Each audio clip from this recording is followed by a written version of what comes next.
last week we talked about giving and receiving. And I just want to go over a little bit what we talked about so you'll remember, because this is really part 2 of that talk from last week. What you give freely and from the heart comes back to you in untold ways.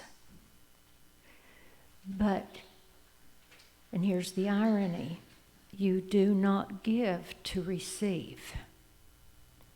You give because you want to. You give because there's a desire in the heart that encourages you, it must give. It won't let you not give. It's just that compelling. So you give from the heart. And you are blessed in untold ways. Life is an echo. We said that's one of the sayings that goes along with it. And from Florence Scovel, or Shin Scovel, she says, curses like chickens come home to roost.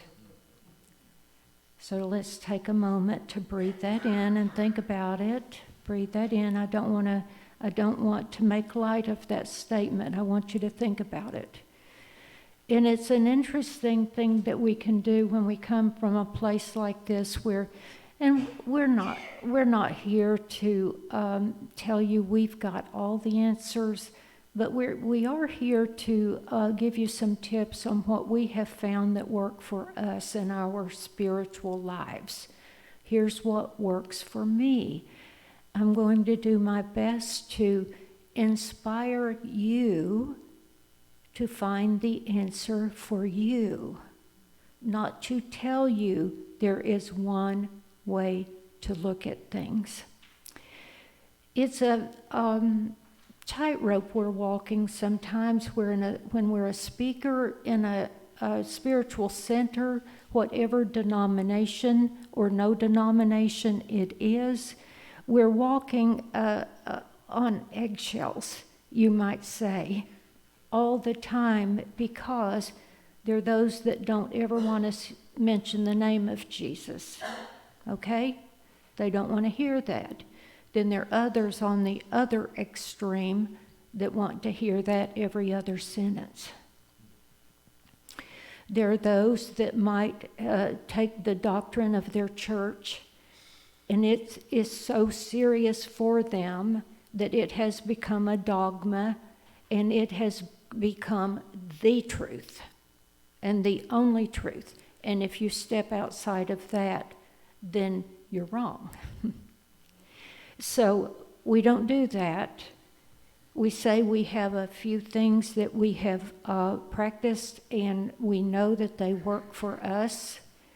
And we know that we believe with all our hearts that there is one power and one presence, and it doesn't matter what you call it. You call it anything you want, or no name at all. It's an interesting thing. There are a lot of agnostics and atheists that don't believe in a God. But when you really listen to them, or you're with them for a while, you will see that they do believe in a good in the universe, that the universe is built upon do unto others.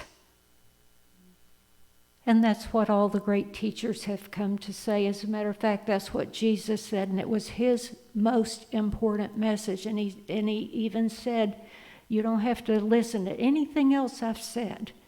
Here is what works. Here's the law. Do unto others as you would have others do unto you. Now recognize that this is a fast-paced world that we're living in. And many of us have jobs the jobs that feed us. And we need those, and they're important, and they've been important. Whatever society has gone before us has been important, don't you see? Whether it was the agricultural society that learned to produce foods for the multitudes instead of hunters and gatherers. All of a sudden, you have the agricultural revolution, and that allowed for cities to be built, and everything was around community then, and doing services for the community. And then the Industrial Revolution. Let's be thankful for that. Where would we be without that, really? Really think for a moment. Let's be thankful. And not just always criticize. Let's be thankful. Let's be grateful for the automobile that got us here. And it took some of those inventors and those thinkers. So we're in what a lot of people believe is the third major transition, and that is the spiritual transition. So let us be grateful for all those that came before and all those that will come after, and bless them. Bless them. So curses like chickens come home to roost. That's really all you need to remember about sending out curses, okay? If when you send one out, if that's what you want to come back, go ahead. Go ahead, okay? Yeah, you're free to do that. I love the prayer of one little boy. He told his mother, you know what? My prayer every night when I go to sleep is I don't bless everybody. I just ask for a force field to be around each and every one of them. And I'm thinking, well, that's cool. That's a pretty neat thing to do. And we need to bless others. I remember my childhood prayer when I was just so young, and I repeated it every single night. And you make pathways in your brain when you repeat something over and over and over again. And I could recite it to you now as it was then. I prayed for my mother, my father, my older brothers and sisters, my neighbors, and it was just right down the line. I could recite to you every single one of those prayers and blessings. And that's what we want to do when we're thinking positively instead of negatively. We're sending out love. And when we do pray or bless someone else, it's important for us to remember that we actually don't know what is best for them, do we? We really don't. So instead of getting into specifics, we might just pray for their best. If they need healing, we can pray for healing on all levels, and we don't need to pray specifics. Pray for the best. And then when we bless, and I'm going to allow this man's words to show us how to bless others. As I offer a blessing to others, my heart fills with light and love. This morning I'm taking the words of a man who wrote a book several years ago. It's The Gentle Art of Blessing, and it will change your life. It is so beautiful. His name is Pierre Prodervand. He's French. And he says that all his life he was led to serve others. And what led to his writing this book was that he was serving in an international capacity and on teams and committees to counter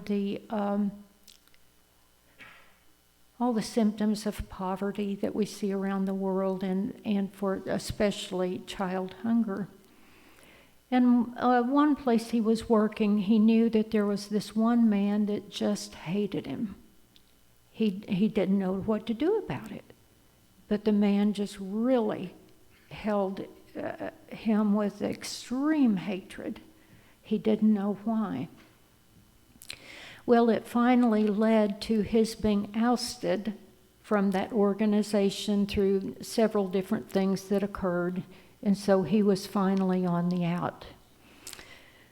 So this was hard for him to take, although he had a lot of other work to do in serving the world at large, the international world of hunger, children, their health.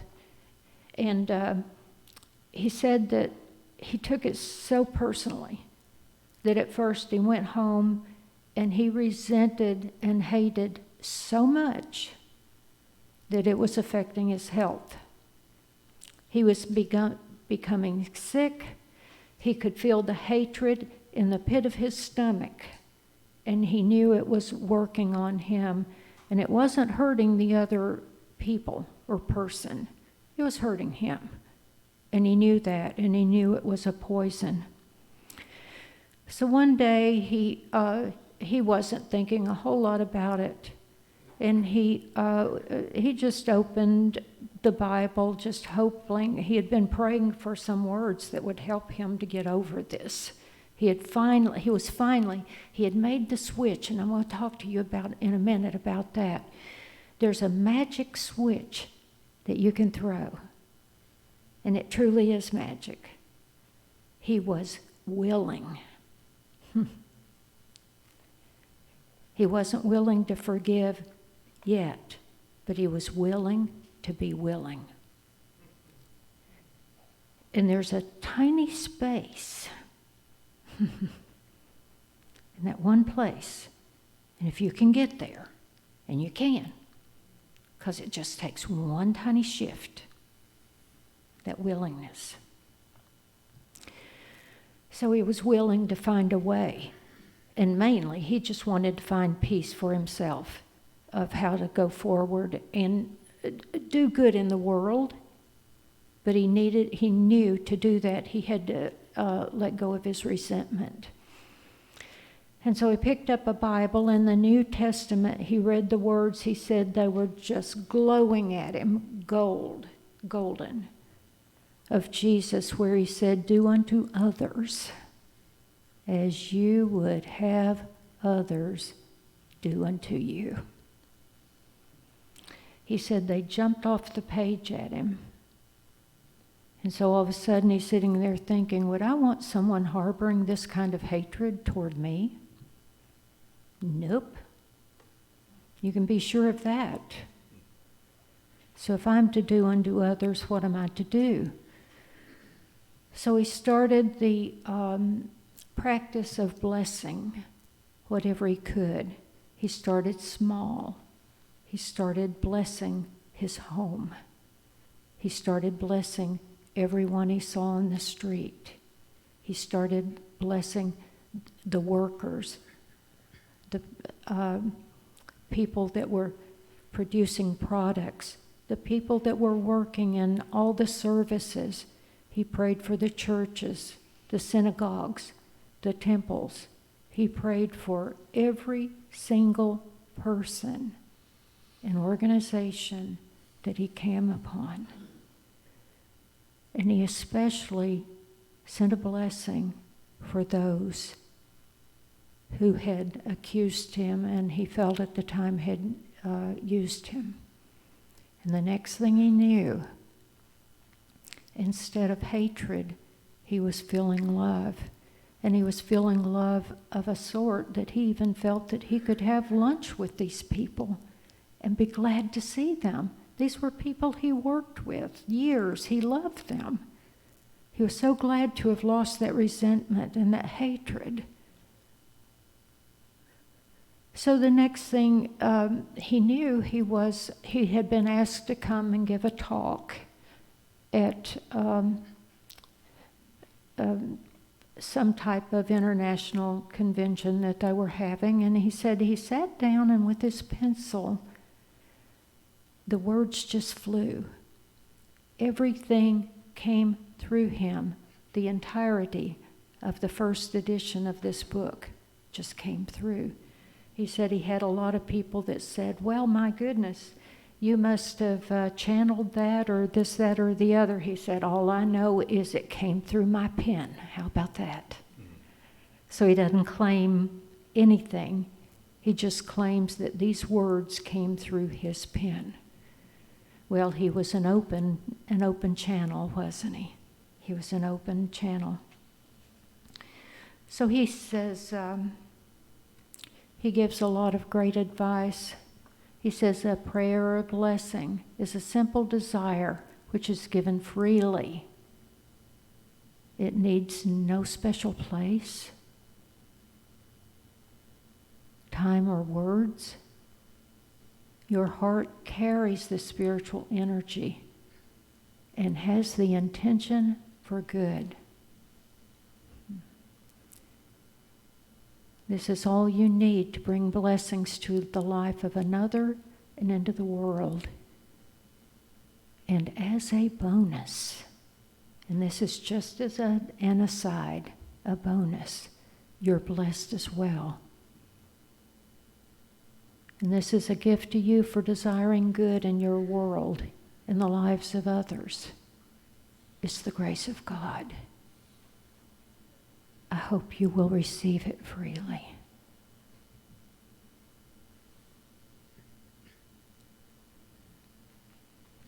He goes on to say, on awakening, bless this day, for it's already full of unseen good, which blessings will call forth for the remainder of the day.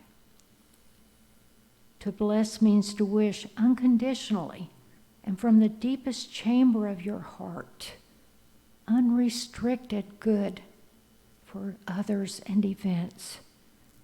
To bless is to invoke divine care upon, to speak or to think gratefully. To bless is to acknowledge the omnipresent, universal beauty hidden from material eyes. It is to activate the law of giving and receiving.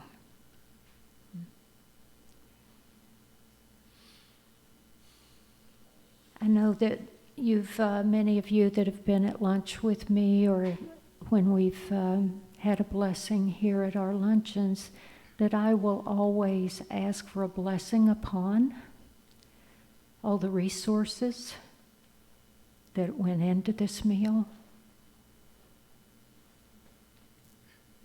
all the hands, all the machinery, every single thing that went into preparing this meal that we are about to consume. It's a good practice. Be thankful for that, for all the resources that came your way, that keep your life a life of good, health, healing, wholeness. We know that it is done unto us as we believe, and that our thoughts create our lives. So we make the most of our thoughts of love and spread that love by blessing others. One woman said, I do a blessing of loving kindness meditation for my coworkers and customers every day before I go to work to ensure a better day with often difficult, complaining people. She says, and it's helped. It's relieved, maybe not totally eliminated all the complaints, but has certainly relieved it and makes my day much, much better. I knew a woman a few years ago that she was the best friend of an elderly relative that I had that lived in Fort Lauderdale. And they were best friends, and so I heard a lot of her stories, but I also heard a lot of her stories from my elderly relative. And she told a story of when she was about middle age, and this is when sometimes it happens. She and her husband had built a strong business. I think it was a trucking business, and it was very successful. It was up in Ohio somewhere and at that time. And at one point, I don't know if they had just fallen out or if their marriage had become stale. I don't know what had happened. I don't remember those details. But I do know that she had a lot to be resentful of, but she had chosen not to be. And the story goes that as he had asked for a divorce, and she could have made his life extremely difficult, but she didn't. She was angry for quite a while, but then she asked for God to bless her with forgiveness and loss of her resentment. And he did. So there again, that little shift, she was willing, wasn't she? And it takes a while to get to that willingness. But she had decided that she didn't want to be a horrible person in this. She wanted things to be fair. So they would just split the things as they both agreed upon. And they thought were fair. They had built the business together, but she recognized that it was mostly him, that he was 75% of the business and where she was 25%. And so that's the way she wanted to split the assets. She did not want to be unfair with him. Although, there was an although in there. He had taken up with a younger woman that she suspected was simply after his money, but she was trying to bless her too, and that was a little harder to do. Sometimes those things are a little more difficult. But the fact is she did.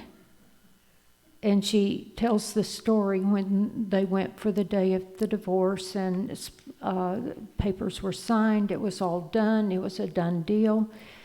He got on a plane to California with his newly beloved, and she got on a plane to Florida to start a new life. And so she got a call the next day that told her that he had died of a heart attack as he arrived in California. And the irony, this is the irony of the thing, he had not changed his life insurance policy. She was still the beneficiary, and the policy was for $1 million. And she often reflected upon that. Had he done it on purpose? She just didn't know. But she accepted her good. Truly blessed it and went on her way. To have another great 30 years or so. I know she lived to be at least 95. And that would have been 40 years. So I've thought of the irony of that. And although when you think about it, there's several people concerned there, and no judgment about the other woman either. Hope she ended up with something. But